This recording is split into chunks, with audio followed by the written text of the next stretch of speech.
Si crees que comprar o vender propiedad en Colombia requiere pagar una fortuna en impuestos, pues te tengo una sorpresa. No necesariamente es así. Si conocemos estrategias tributarias 100% legales, podemos ahorrarnos un montón. Así que quédate en este video porque vas a aprender mucho para los colombianos en Colombia y los colombianos residentes en el exterior. Aquí tenemos un experto abogado tributario que nos va a ayudar a poder comprender cómo los impuestos de la parte impositiva no es mala, sino que malo es no saber. Un día, cuando pretende morir, eso me lo deberían de poner en mi tumba para que me recuerden. Julián, gracias por estar acá, bienvenido a este espacio, espero te lo goces de verdad. Vale, muchas gracias. Vas a generar una transformación enorme en un montón de personas porque esta información es oro. Bueno, que ojalá que la información que les estoy dando aquí les sea útil y dispuesto a resolver todas las inquietudes que tengan. Hay muchas preguntas, estas preguntas se formularon a partir de una cajita de preguntas que ponemos en Instagram y en TikTok porque la intención es resolver las preguntas sociales y hacer parte un poquito de la solución y de la construcción de país. Entonces empecemos. Si recibo una herencia y quiero invertirla en bienes raíces, ¿hay estrategias para reducir la carga impositiva? Usted dijo algo, ahora todo lo que he aprendido. La parte impositiva también está cuando recibimos herencias, sí. Lo mencionaste, sucesiones. Pero entonces también está cuando compramos, cuando vendemos. Cuando se vende. Entonces, ¿cómo la debe recibir él de la mejor manera? Porque yo recibí una herencia y yo nunca me hice eso. Sígueme para más consejos de Nokia, lo que no se debe hacer. Desde que se creó el impuesto al patrimonio en Colombia, estoy hablando del año 2023, es decir, el impuesto al patrimonio en Colombia antes existió hasta el 91 de manera permanente, desapareció y volvió a aparecer durante varios años y vuelve y desaparece. Pero en el año 2022, con la ley 2277, se convirtió en un impuesto permanente, a partir del año 2023. Entonces, ya eso a mí me lleva siempre a hacer planeación tributaria del impuesto al patrimonio, entender que el impuesto al patrimonio tiene que estar en el radar de las personas. Yo no sé qué tantas personas nos escuchen aquí que sean contribuyentes del impuesto al patrimonio, pero en todo caso potencialmente todos podemos llegar a hacerlo en algún momento. Y yo siempre he creído que el impuesto al patrimonio uno lo tiene que ir pensando es hacia futuro porque el patrimonio actual es muy difícil bajarlo. Es decir, uno ¿cómo baja patrimonio hoy en día? Donándolo, ¿cierto? Me divorcio, las dos únicas formas que yo conozco que sean completamente legales para bajar patrimonio. Pero fíjate en algo y es una recomendación que le hemos venido haciendo nosotros a varios clientes y es que cuando usted vaya a recibir una herencia, trate de que la herencia no la reciba usted como persona natural, sino que la reciba una sociedad suya. Para eso se hace pues el aporte de los derechos hereditarios. ¿Por qué? Porque si bien se puede llegar a pagar un poco más de ganancia ocasional, no mucho, recibiendo en la persona jurídica y no en la persona natural, lo cierto es que ese patrimonio ya va a estar protegido ahí en esa sociedad. Primero, un asunto de protección patrimonial. Dos, más importante aún, o bueno, tal vez igual de importante, es que en la medida en que vaya creciendo ese patrimonio, va creciendo dentro de la sociedad y yo solamente voy a declarar las acciones que tengo en la sociedad, que yo las declaro por el costo histórico, es decir, por cuánto me costó a mí constituir esa sociedad. Entonces esto que puede sonar un poco raro, yo tengo una sociedad y la constituyo con 10 millones de pesos, ¿sí? Oye, creo una sociedad en Cámara de Comercio con 10 millones de pesos. Le hago el aporte de los derechos hereditarios para que sea la sociedad quien reciba y la sociedad recibe un patrimonio de 5.000 millones de pesos. Entonces es la sociedad la que tiene 5.000 millones de pesos, no yo. Yo que tengo unas acciones por 10 millones de pesos. Mientras yo no distribuya los dividendos en cabeza de la sociedad, yo no estoy incrementando mi patrimonio. Entonces fíjate que esa sería una forma de optimizar el tema tributario en la hora de recibir ingresos por herencia y posteriormente invertirlos. Si me preguntan en renta sí es muy poco lo que se puede hacer. Es decir, si yo ya recibo la ganancia ocasional como persona natural y voy a invertirlo, pues nuevamente, como lo dijiste hace un momento, el efecto se genera cuando recibo, que pago esa ganancia ocasional, y cuando vendo esa inversión sobre la utilidad que genere en esa inversión. O sea, si comprendí bien, creo una sociedad, yo no recibí la herencia, yo la recibí antes del 2022, o sea, que además que sí lo hice bien, para justificarme. Si comprendí bien, Luis debería crear una sociedad, pero luego él quiere comprar propiedad raíz, simplemente la sociedad está comprando. Sí. Perfecto. Ahora le escribo porque qué bonito pues que tú sí lo asesores bien, o sea, que sea... Sí, obviamente yo me imagino que ahí habrá otras preguntas derivadas de esas. Aquí hay una pregunta que vea, esta pregunta me la hacen a mí en mentoría, la hacen a 1000 por hora. Siempre me dicen, me conviene más abrir una SAS para manejar mi patrimonio, a partir de qué montos en los activos vale la pena. Vale.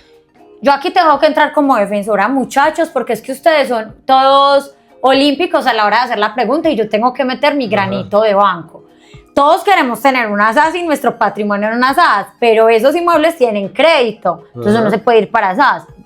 Son inmuebles que ya están pagos. Sí. O sea, por ejemplo, los que papá me dijo, yo los podría meter en una SAS, pero no los que yo estoy pagando el crédito, para que lo tengan claro, porque la gente es con 3 inmuebles con crédito y es que va a generar una SAS. Y yo, muchachos, no se puede porque ustedes son los dueños. O sea, y tienen un gravamen que es una hipoteca.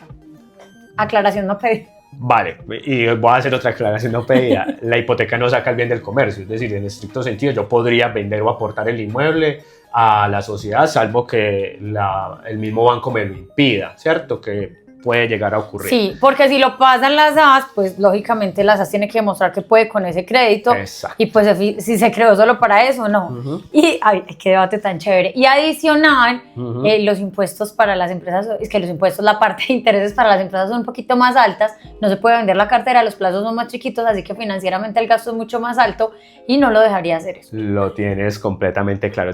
Y esa pregunta que hacen es muy importante por muchas razones. Tú acabas de tocar una. Financieramente y sobre todo mi relacionamiento con bancos, cómo opera ese tema. Y ahí acabas de dar unos argumentos muy importantes para decir no lo hagan, ¿sí?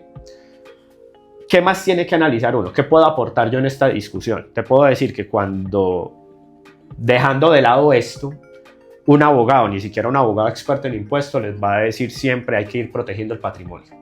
No es bueno tener tanto patrimonio en cabeza de persona natural. Por algo muy sencillo, uno no sabe qué día uno sale de aquí, atropella a alguien y tiene un problema o pone en riesgo su patrimonio. Y nuevamente esto empieza a sonar como oscuro, como que turbio, porque como así estás escondiendo tu patrimonio. Yo con mi patrimonio puedo hacer lo que quiera mientras yo no haya consumado ningún riesgo. Es decir, yo tengo el derecho de proteger mi patrimonio siempre y cuando yo no haya cometido ya el ilícito que da lugar a que yo responda. Es decir, mientras yo no haya atropellado a nadie, mientras yo no le dé dinero a nadie, yo puedo disponer libremente de mi patrimonio. Y lo ideal es que yo lo proteja. Entonces, si yo ya he venido construyendo un patrimonio, que obviamente tengo que tener en cuenta todos esos temas financieros que ya acabaste de señalar, yo puedo ir generando una estructura de protección patrimonial a tal punto de que una de las recomendaciones que nosotros le damos a nuestros emprendedores, que no siempre son de propiedad raíz, porque la propiedad raíz tiene esas particularidades que mencionas, es mínimo un emprendedor debería tener 2 sociedades.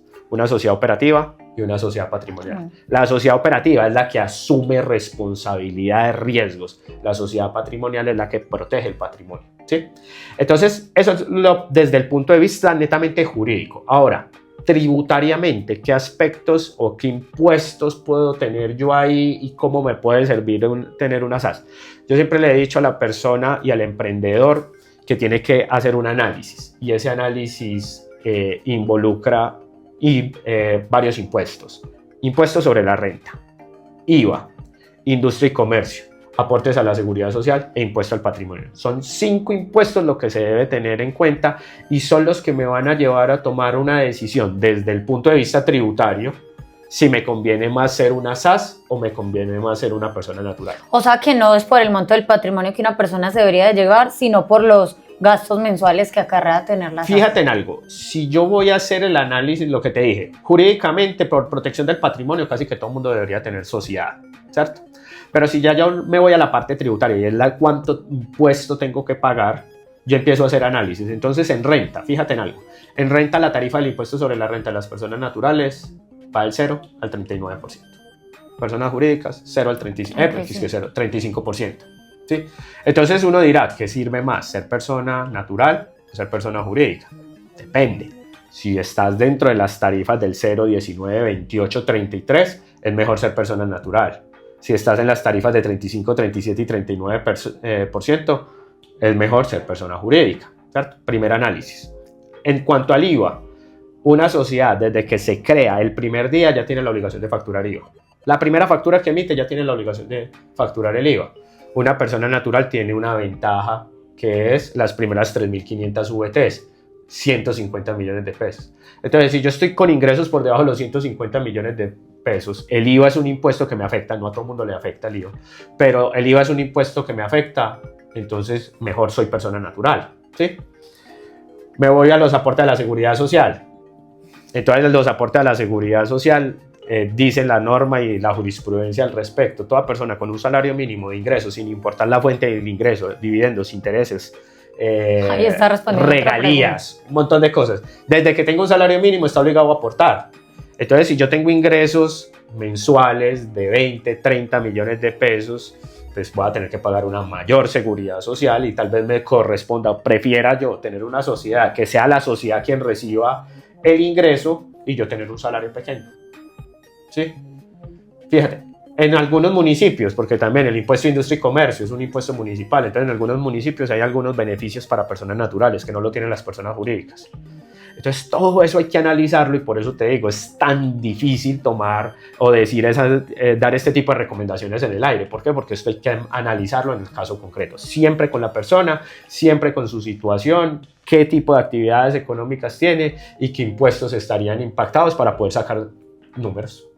Yo desde el desconocimiento, bueno, aquí hablaron y preguntaron unas AS, pero yo he visto que hacen fideicomisos para poner patrimonio. ¿Tienen los mismos gastos que crear unas AS? ¿O qué es un fideicomiso? Porque las personas adineradas le ponen eso a los hijos y las propiedades se ven en fideicomisos. Eso lo veo yo en los certificados de tradición y libertad. ¿Eso para qué ellos lo hacen? Los fideicomisos, pues lo primero hay que entender que hay dos tipos de fideicomisos, civil y mercantil o comercial. El fideicomiso civil es someter un bien a una condición. Te voy a entregar este carro siempre y cuando estés estudiando en la universidad. O sea que un fideicomiso es como un gravamen, como un usufructo. Sí, es similar a un gravamen, no tanto un usufructo, aunque puede tener alguna connotación de usufructo. Pero a lo que voy es que con el usufructo estás entregándole un bien a una persona y lo estás sometiendo a una condición. Tributariamente puede servir, pero no te va a servir para lo que estás pensando que es un ahorro real tributario, ¿cierto? Las fiducias, nosotros trabajamos también con muchas fiducias y esto se plantea a la hora de estructurar el negocio. Hay personas a las que les conviene estructurar más su negocio como una sociedad mercantil, como una SAS, y hay otros que les conviene más irse a una fiducia. Te voy a dar un ejemplo muy sencillo de cómo funciona esto. Resulta que hace algunos años, muchos ya, en el año 2002, se generó un beneficio tributario en Colombia. Las personas que creen, construyan nuevos hoteles, les vamos a dar 30 años de renta exenta, ¿sí? Entonces, ¿qué significa? Que si tú llegabas y creabas un hotel aquí en la esquina, lo construías y te ganabas en el año 1.000 millones de pesos, tenías de utilidad, cuando ibas a declarar 1.000 millones de pesos, no pagabas impuestos sobre eso, ¿sí? ¿Por qué se creó esa norma? Con el objetivo de mejorar la infraestructura hotelera del país. Por eso, si hay alguien que recuerde esas épocas anteriores al 2002, recordará que una era la infraestructura hotelera de ese entonces y otra es lo que es Colombia hoy en día. Hoy no es posible crear estos hoteles con este beneficio tributario, pero todavía perduran unos hoteles de esa época porque pues, son 30 años, ¿cierto? Y el beneficio fue hasta hoteles construidos en el 2016, 2017, o sea que todavía les queda mucho tiempo. ¿Qué es lo que pasa? Que si tú tenías el hotel con una sociedad y ibas a distribuir dividendos, podías llegar a perder el beneficio cuando recibías como accionista. Entonces una estrategia que se utilizaba en ese entonces es, más bien pongo mi hotel en una fiduciaria a través de un patrimonio autónomo y como ahí opera algo que se llama el principio de transparencia tributaria y es que es como si no existiera para efectos tributarios el patrimonio autónomo, recibía directamente como persona natural y me generaba ese beneficio tributario. No sé si fui muy... No, muy yo lo comprendí, lo que pasa es que de pronto las personas, como esto va siendo nuevo... Primero, a mí me encanta el derecho. Segundo, me encanta eso. Entonces, eso, por ejemplo, que me cuentas, me estalla la cabeza. Porque yo de una vez dije, es porque en ese entonces, pues, de más que no habían tan buenos hoteles, entonces la norma o los gobernantes de ese entonces tienen que aplicar, pues este tipo de incentivos, ¿no? Ahorita tenemos unos muy buenos, que no es de renta exenta, pero sí unas tarifas especiales para hoteles en municipios con menos de cierta población. Es decir, no lo podrías aplicar en Medellín, pero sí en unos municipios pequeños, ya ahí sí se me escapa el número de habitantes. Pero hay una oportunidad interesante en el impuesto sobre la renta. Incentivando no solamente la hotelería, la propiedad raíz, sino pues a los empresarios. Increíble, me encanta. Me encanta aprender, yo soy súper nerda. O sea, estas gafas no son de mentiras. Hay una pregunta que yo sé que tú ayudas a sacar plata del país, yo todavía no estoy tan de acuerdo con eso, mi corazón, mi alma, todo mi ser todavía no está conectado para ayudar a los colombianos a invertir afuera. No me corresponde a mí, hay un montón de personas que sí le corresponden, pero esta pregunta es muy importante. Quiero comprar un inmueble en otro país, ¿qué impuestos debo de pagar? Digamos algo, y es invertir en otro país desde el punto de vista colombiano. Obviamente esto hay que analizarlo a la luz del otro país, Panamá, Estados Unidos, España, sea cual sea el destino, pues yo tengo que analizar los efectos tributarios. Pero a la luz de nuestra norma no tiene ningún efecto. Ninguno que implique un mayor valor en el pago, ¿cierto?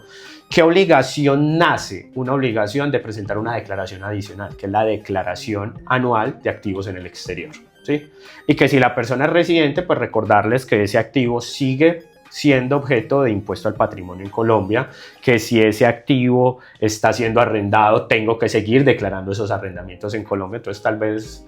Va por ahí la pregunta, yo creo que va por ahí la pregunta. Invertir en el exterior no te genera efectos tributarios, pero no es que desaparezca el activo, no, antes tienes que seguir declarándolo, tienes que presentar una declaración adicional que no genera impuesto alguno, pero que en todo caso es importante tenerla en cuenta, porque si no presentarla sí genera unas sanciones, y es la declaración anual de activos en el exterior.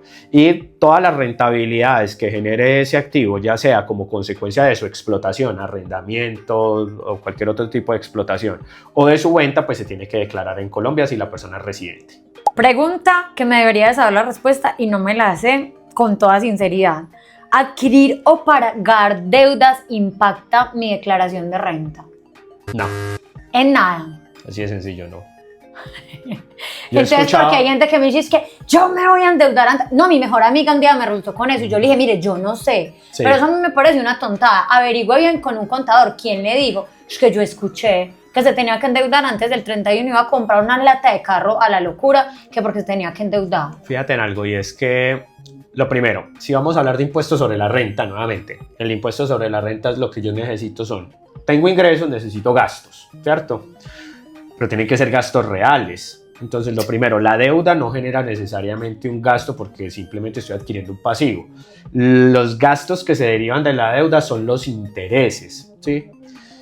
Y yo te digo algo, yo he hecho varios cálculos y en ninguno de los cálculos los intereses que se pagan son menores que el impuesto que me ahorro, ¿sí? Entonces, claro, sí, vas a bajar, por ejemplo, en algún momento tuve la oportunidad de escuchar a alguien que me dijo, sí, me asesoraron, me dijeron que vendiera mi casa y que la volviera a readquirir con deuda. Y yo, ¿para qué? Para tomarme los intereses de vivienda como deducción.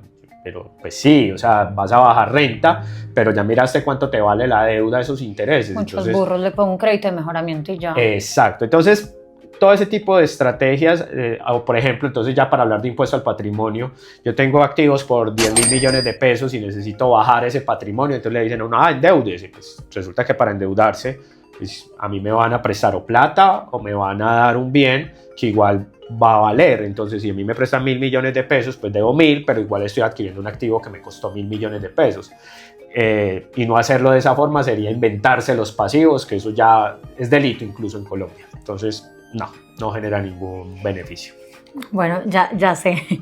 Si vendo una vivienda usada, ¿qué impuestos debo de pagar? Hemos hablado de la ganancia, pero ¿hay más impuestos o no? A ver, lo que pasa es lo siguiente. Cuando yo vendo usado, ahí el análisis que tenemos que hacer es, eso es un activo fijo, tenía vocación de permanencia y duró más de 2 años, entonces si la respuesta es sí pago ganancia ocasional, si se pagan menos, si duran menos de 2 años con él, se paga impuesto sobre la renta. Cuando uno va a la notaría diciendo persona natural vende un inmueble, el notario le exige el pago de la retención en la fuente. La retención en la fuente no es un impuesto, es un anticipo que yo hago del impuesto sobre la renta. Entonces yo pago el 1% del valor del inmueble y nuevamente bajo un supuesto de 300 millones de pesos, entonces tengo que pagar una retención en la fuente de 3 millones de pesos, que hay gente que dice eso es un impuesto. No, es el anticipo que yo estoy dando de la ganancia ocasional o del impuesto sobre la renta. Tanto así que yo tomo el recibo de pago, la certificación que me hace el notario y esto lo llevo a la declaración de renta como un anticipo del impuesto, ¿sí? Entonces no hay más. ¿Qué más se paga? Pues gastos de notaría y rentas departamentales. Y aplica vivienda nueva, vivienda usada, Sí, porque la gente me hizo la pregunta en vivienda nueva, me hizo la pregunta en vivienda usada, y para responderle también aplica igual en cesión de derechos, ¿cierto? Sí. Igualito. Digamos que en la cesión de derechos lo que se ahorra a uno son los gastos de escrituración. Pero es igual, porque la gente de esas preguntas sí que me la hace, ay, yo voy a hacer una cesión de derechos para no pagar impuestos sobre la renta o ganancia ocasional, igualito vas a tener que pagar. Mira que a mí me parece eso que es muy curioso porque también he escuchado mucho ese comentario y la gente dice, no, es que no me va a tocar pagar renta, y la pregunta es ¿por qué? Si estás obteniendo el ingreso. Eso es tal cual como el que vende criptoactivos, como el que hace operaciones en Forex, que dice, como eso queda por allá perdido en la nube, eso no se da cuenta. Pues sí, puede que no se dé cuenta, ¿cierto? Pero una cosa es que la DIAN no se dé cuenta y otra cosa es que no se tenga que hacer. Y si a eso le sumamos que la persona dice, bueno, voy a voy a hacer la cesión de derechos, y como eso no queda en una escritura pública, entonces es más difícil que la DIAN se dé cuenta, pero aparte de eso voy y recibo todo en la cuenta bancaria, pues va a quedar el desajuste en que estás haciendo operaciones de un valor significativo, porque yo no conozco una cesión de derechos que sea barata, todas están caras, entonces voy a tener unos movimientos financieros importantes que no va a tener cómo justificar. Perfecto. Esa me parece, a ver, es que esta es de contexto, porque yo trabajé en Bogotá, yo viví en Bogotá 7 años, y allá revisé muchos certificados de tradición y libertad y yo nunca vi este impuesto. Yo no sé si fue casualidad o qué. Impuesto de valorización. Y llego acá y casi todos los certificados de tradición y libertad tienen eso. Y yo quedé plop. Yo no entiendo por qué hay un impuesto que se llama valorización, o porque aquí en Medellín se ve de manera tan cotidiana, pero sobre todo creo que en Envigado. Sí. ¿Qué es eso, el impuesto de valorización? Pero no es que sea cotidiano en Envigado, sino que es que pasó hace muy poco y lo vas a ver en Río Negro. Entonces, ¿qué es lo que pasa? Cuando el Estado necesita financiar obras públicas, lo puede hacer de varias formas. Digamos que una de ellas, vamos a poner dos. Una, recursos propios, ¿sí? O dos, valorización, ¿cierto?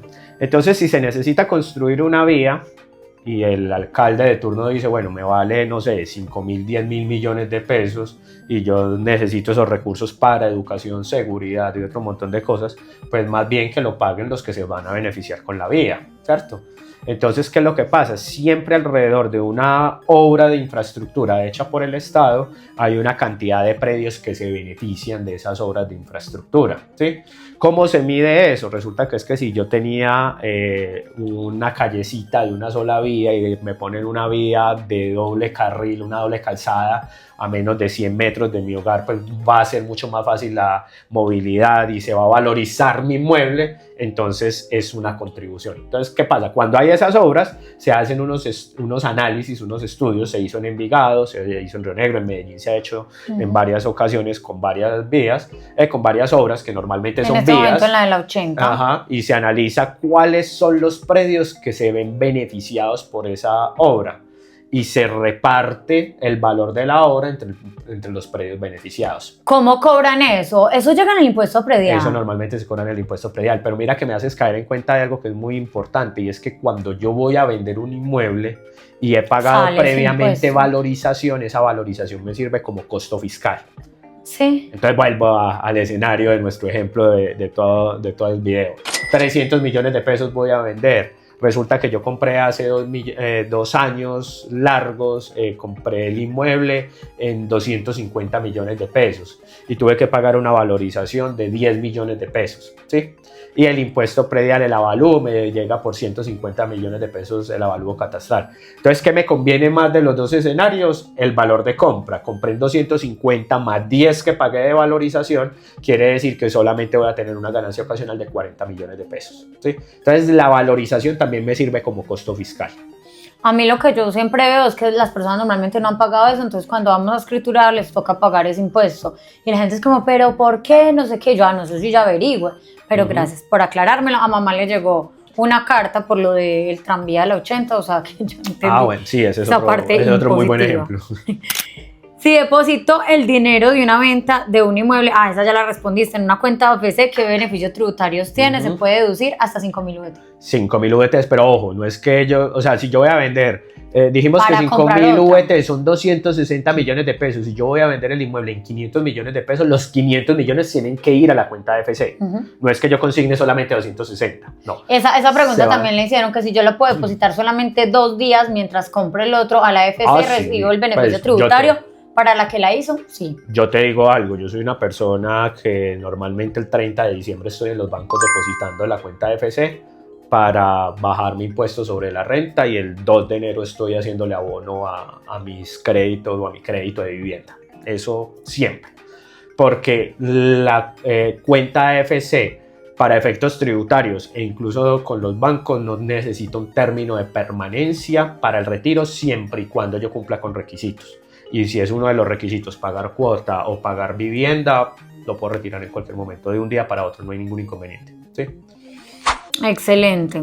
Esa pregunta ya la habían hecho, pero pues aquí la repetimos. ¿Qué impuestos debo de pagar por inversiones en activos inmobiliarios en el exterior a través de fondos inmobiliarios? Lo mismo que dije hace un momento. Si yo utilizo un fondo inmobiliario o compro directamente el inmueble, mi obligación simplemente va a ser seguir declarando mi activo. Es decir, si ese activo, tal vez lo único que yo agregaría respecto a lo anterior, que pasa en los dos escenarios, comprando el inmueble directamente o a través del fondo inmobiliario, es que al momento de hacer la inversión, yo voy a reconocer un activo, que es tomar el valor de los dólares invertidos, lo multiplico por la tasa representativa del mercado vigente en ese momento, y ese es el valor que yo voy a seguir llevando en mi declaración de renta y en mi declaración de activos en el exterior y en mi declaración de impuestos en el patrimonio, mientras no haya liquidado la inversión. ¿Sí? Es decir, por más que fluctúe en el mercado el valor de esos derechos que tengo en ese fondo inmobiliario o el valor de ese inmueble, o por más que haya en ese otro país una autoridad similar a la nuestra que haga un avalúo catastral, nada de eso me va a impactar. Simplemente cuánto me costó la inversión inicial en dólares por la TRM o en la moneda por la tasa representativa del mercado, y ese es el valor que voy a registrar. Y el efecto tributario lo voy a sentir realmente cuando liquide la inversión, cuando venda, que va a ser renta o ganancia ocasional. Perfecto. Si recibo una casa como herencia, yo que soy la persona que la estoy recibiendo, si la recibo como persona natural, ¿tengo impuestos que pagar? Sí, pero tengo también beneficios. Entonces paso primero por el impuesto y vamos con los beneficios. ¿Qué pasa? Una persona que recibe una herencia está gravada con ganancia ocasional. Lo dijimos, creo que fue la primera pregunta que resolví el día de hoy. Entonces, siempre que yo recibo una herencia, una sucesión, tengo ganancia ocasional. ¿Qué pasa? Que la norma, eso es el artículo 307 del Estatuto Tributario, si la memoria no me falla, establece unas rentas exentas. Es decir, algunos ingresos que yo voy a poder recibir como heredero que no están gravados con ese impuesto. La primera exención es hasta un tope, que qué pena, ahora sí se me fueron las VTs, cuántas son, pero un tope que puede ser más o menos 300 millones, bueno, no quiero decir mentiras, revisen el artículo 307 y si algo se los dejo ahí en los comentarios, que dice que yo puedo tomarme una vivienda de la persona que fallece. Entonces, esa vivienda de la persona que fallece no está gravada con ganancia ocasional. Segunda exención, otra vivienda o las otras viviendas siempre y cuando no superen unas VTs. Entonces, ¿qué es lo que pasa? Si fallece un familiar y ese familiar deja un patrimonio que está representado en unos activos inmobiliarios, en casas, ¿cierto? El primer inmueble, que es el donde habitaba la persona, no va a pagar ganancia ocasional siempre y cuando no supere unos topes en VTs. Pero adicionalmente los demás inmuebles tampoco pagarán ganancia ocasional siempre y cuando no supere unas VTs que establece la norma. Entonces ahí está grabado, pero hay un beneficio. Unos beneficios. Esta sí que es importante. Porque genera dilema. Si tengo un apartamento bis, ¿debo de pagar algo en mi declaración de renta el año siguiente después de haberla adquirido? O la pregunta que siempre me hacen es, ¿yo debo de declarar solamente por comprar una vivienda de interés social? Bueno, lo que pasa es que, pero no entiendo cuál es el dilema, pero voy a porque la gente, como esas viviendas están adquiridas con subsidios y la gente O sea, dice, pero es que yo gano muy poquito, ¿cómo me van a poner a declarar? Sí. Entonces, hay una razón, Bueno. pero es por el patrimonio. Sí, hay varias cosas que hay que tener en Y cuenta declarar no ahí. es pagar. Y es que el artículo 591 y 592 del Estatuto Tributario define quiénes son declarantes en el impuesto sobre la renta, ¿cierto? Esos artículos señalan que toda persona que genere ingresos en Colombia desde $1 se convierte en declarante, a menos que cumpla con uno de los requisitos que establecen el artículo 592 y siguientes, porque ahí hay otros artículos que impactan. Entonces, ¿qué es lo que pasa? Hay unas obligaciones de declarar cuando una persona supera unos topes de activos, ¿sí? Puede que yo tenga una casa al que acaba de comprar, me costó 200 millones de pesos, la debo toda. Me dieron un crédito hipotecario y fuera de eso pedí un crédito libre de inversión para pagar la cuota inicial. El peor negocio, pero dejémoslo ahí. El peor negocio. Listo. Pero ¿qué es lo que pasa? Compré 200 millones de pesos, tengo un activo por 200 millones y tengo una deuda por 200 millones. Patrimonio cero. Pero resulta que el estatuto tributario dice cuando una persona tenga activos de más de, pueden ser 4.500 huetes, no me acuerdo en este momento, se convierte en declarante del impuesto sobre la renta. O cuando hace compras de determinado valor, se convierte en declarante de impuesto sobre la renta. Declara, pero declarar no es pagar. Entonces es informativo, es simplemente porque la DIAN quiere saber por qué alguien que antes no tenía, ahora sí tiene un activo tan alto o porque hizo compras tan altas, pero realmente eso no tiene mayor efecto. Lo que le vale el contador que le hace la declaración. Sí, sí. Por ejemplo, mamá cuando, pues antes ella también tenía que declarar el patrimonio, pero y eso no, ella no tenía que pagar nada. ¿Cómo calcular cuánto debo provisionar para impuestos en la venta de un inmueble? Vale, cuando uno va a vender un inmueble, lo primero que debe saber es si va a pagar renta o ganancia ocasional, lo que tanto hemos insistido a lo largo de nuestra charla. Y depende del tiempo. Exacto, entonces primero si es un activo fijo, y así yo lo compré con vocación de permanencia, que esto es muy difícil de establecer, pues entonces uno diría, bueno, lleva más de 2 años, listo, lleva más de 2 años, es ganancia ocasional. Entonces y vamos a pararnos en ganancia ocasional, cuando yo voy a vender un inmueble y sé que voy a estar grabado con ganancia ocasional, lo primero que yo debo saber es el valor del ingreso. ¿Por cuánto voy a vender? 500 millones de pesos, listo, yo ya sé que me van a entrar 500 millones de pesos. Y esos 500 millones de pesos yo ya sé que tengo que jugar con mi costo fiscal. El costo fiscal, ya lo vimos hace un momento, está reflejado en el costo de adquisición más la valorización más mejoras, esa es una alternativa. 2, ajustado por el artículo 70, que también lo hablábamos ahorita, o 3, bajo el artículo 73, que también hablamos ahorita, o el avalúo catastral, entonces miro cuál de todas esas opciones me conviene más, y la utilidad, es decir, tomar los ingresos menos mi costo fiscal, esa es la utilidad, la cual la voy a multiplicar por el 15%. Eso es lo que yo tengo que provisionar de ganancia ocasional. ¿Qué pasa? Que como lo dijimos hace un momento, a la hora de la venta, si yo voy a vender en 500 millones de pesos y soy persona natural, pues tengo que adelantar una parte del pago, entonces tengo que adelantar el 1% y entonces el excedente es lo que voy a tener que provisionar para efectos de impuesto de ganancia ocasional. ¿Qué otros impuestos? Pues dejar al día el impuesto predial y guardar la plática de los gastos notariales, que es lo otro que hay que pagar. Sí, porque son muy ociosos. Pues no sé si esa pregunta, o sea, no sé la respuesta. ¿Existen beneficios tributarios por tener propiedad raíz?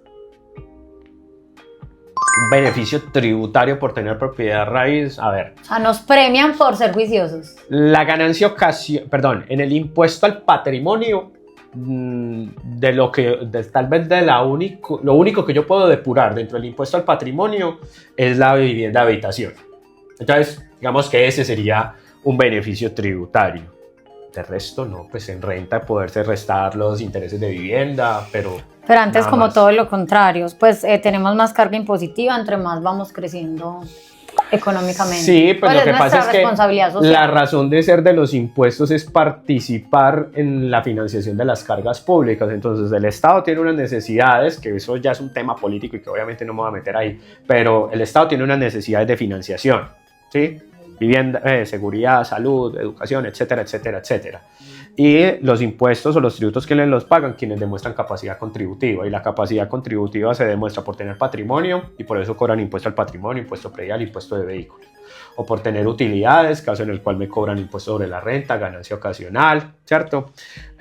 O por consumir, y entonces ahí es donde está el IVA, el impuesto al consumo de plásticos, el impuesto al consumo de bebidas azucaradas, etcétera, etcétera. Excelente pregunta, porque pues mira que a la gente siempre le genera duda eso.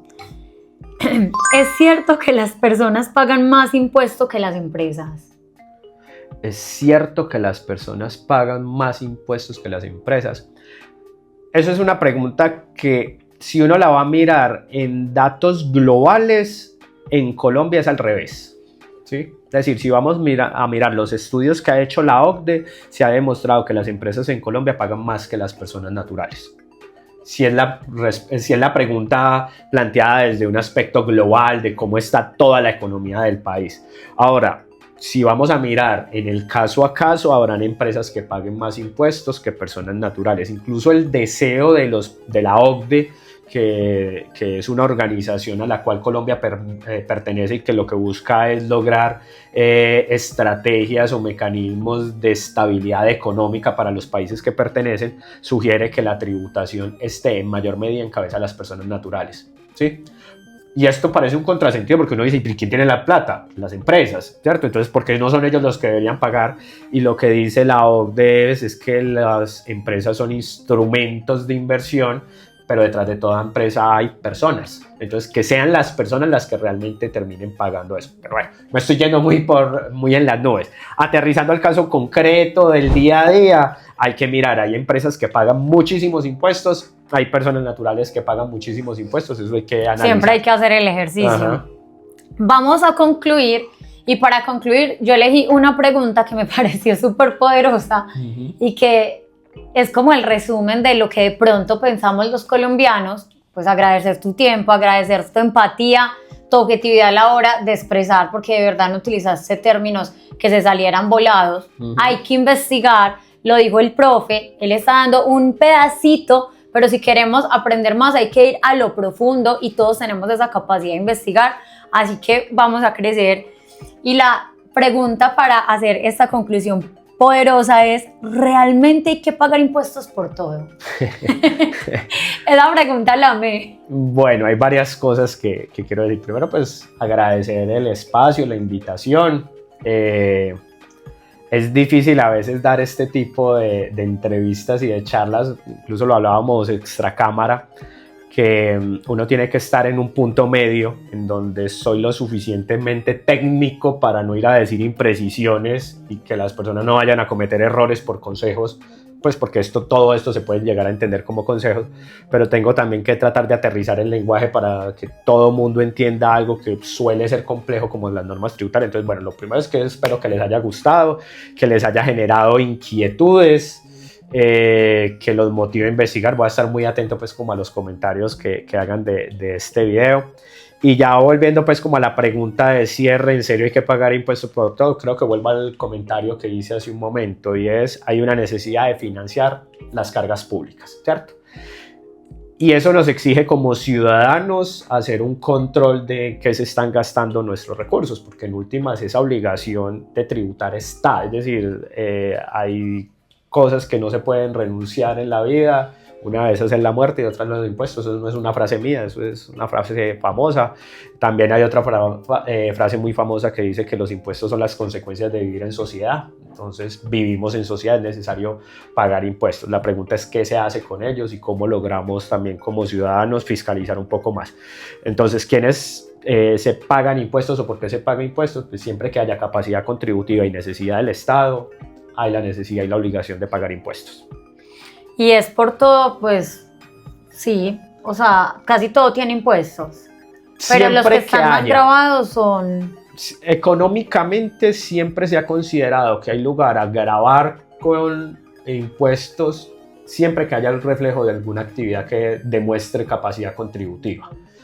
Y cuando se demuestra capacidad contributiva, lo dije hace un momento, se refleja en el patrimonio, se reflejan los ingresos y las utilidades y se refleja en el consumo. Una persona puede establecer si una persona tiene capacidad contributiva o no dependiendo del patrimonio que tiene. Tiene un patrimonio importante, sí, debería contribuir. Tiene utilidades o ingresos importantes, debería contribuir. o consume mucho, pues si tiene para consumir, entonces venga, aporte. Y esas son las, a través de esos tres pilares se erigen toda la carga tributaria en Colombia. Así están consagrados casi todos los impuestos. Yo me quedo con la frase final que dijiste: si vivimos en sociedad, debemos de pagar impuestos. Entonces, esa es como el mensaje de todo este espacio, pues también crecer como sociedad. Aquí sí ya el dilema es si se están usando de manera correcta en Colombia, pero pues yo tampoco entro a temas políticos, siento que no me corresponden. Muchas gracias de verdad por tu tiempo, aprendimos un montón, y si nos ayudas a responder los comentarios, gracias, claro porque que sí, ahí estaré muy zapatero a atento. tu zapato. Vale, claro que sí.